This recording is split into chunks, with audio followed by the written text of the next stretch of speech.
אז דבר ראשון שאנחנו יכולים לראות שהוא עשה פה זה קודם כל להשתמש בפתיחה מאוד חזקה, להשתמש בכסף על ההתחלה, וכסף מן הסתם זה דבר שהוא מאוד מאוד מושך, הוא רשם 100 שקל ישר על ההתחלה וזה תפס את תשומת לב שלנו.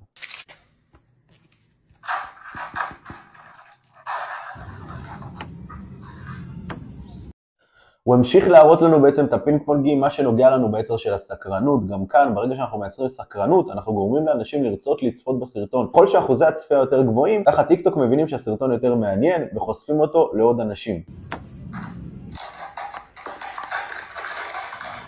עוד דבר טוב שהוא עשה זה בעצם כל הסרטון משתמש בסאונד מאוד מאוד מאוד מספק, מה שגם גורם לנו לרצות להקשיב לזה בתת מודע. כמובן הדבר הכי חשוב, הראה לנו איך לדפוק את המערכת ולצאת לו פריירים, שזה מה שישראלים תמיד רוצים, איך לקנות בכמה שיותר זול את המוצר הכי איכותי שיש.